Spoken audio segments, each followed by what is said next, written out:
নমস্কার বন্ধুরা, অপূর্ব স্বাদ চ্যানেলে আপনাদের সকলকে স্বাগত। হাজির হলাম একটি দুর্দান্ত স্বাদের পকোড়ার রেসিপি নিয়ে। তো চলুন ঝটপট দেখে নিন রেসিপিটা। প্রথমে আমি একটা মিডিয়াম সাইজের বাটির 1 বাটি পরিমাণ পেঁয়াজ, 3-4টে কাঁচা লঙ্কা কুচি করে নিয়েছি। এখন এর মধ্যে দিয়ে দিচ্ছি 1 চামচ পরিমাণ লবণ।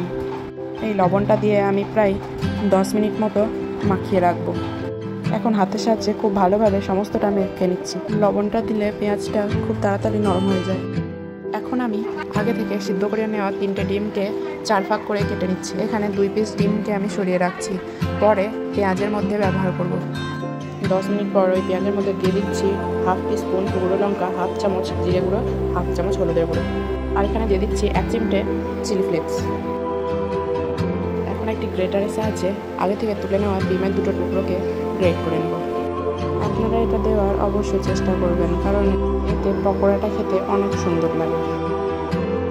ডিমটা গ্রেট করে নেওয়া হয়ে গেছে। এখন আমি এর মধ্যে দিয়ে দিচ্ছি বড় চামচের 1 চামচ বেসন।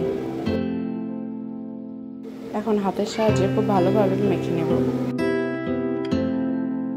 এখানে আমি আরও কিছুটা বেসন ব্যবহার করছি, আপনারা আপনাদের প্রয়োজন মতো নিয়ে নেবেন।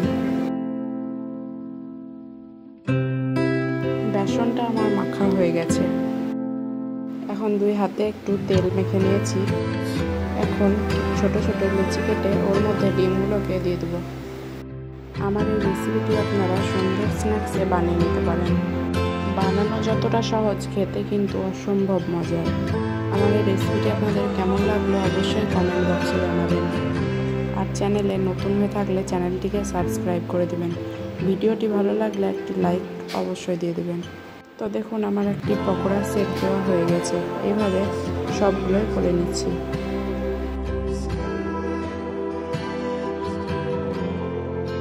এখন কড়াইতে বেশ কিছুটা তেল গরম করে ওর মধ্যে একে একে দিয়ে দিচ্ছি।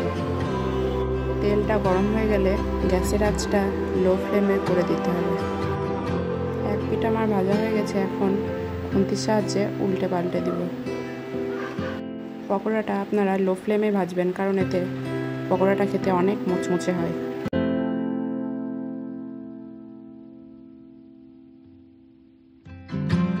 দেখুন, আমার লাল করে ভাজা হয়ে গেছে। এখন তুলে নিচ্ছি। এই পকোড়াটা খেতে আমার বাড়ির সকলেই খুব পছন্দ করে। আপনারা অবশ্যই একবার বানিয়ে দেখবেন। প্রথম ব্যাচের পকোড়াটা আমার ভাজা হয়ে গেছে। এখন বাকিগুলো একই পদ্ধতিতে ভেজে নিচ্ছি।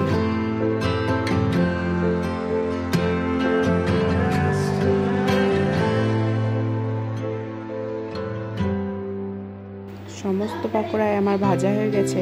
এখন তুলে নিচ্ছি। এই পকোড়াটি দেখতে যতটা লোভনীয় হয়েছে, খেতে কিন্তু অসম্ভব মজার। আজকের এই রেসিপিটি শেষ করলাম। ফিরে আসবো নতুন কোনো রেসিপি নিয়ে। সুস্থ থাকবেন, ভালো থাকবেন। ধন্যবাদ।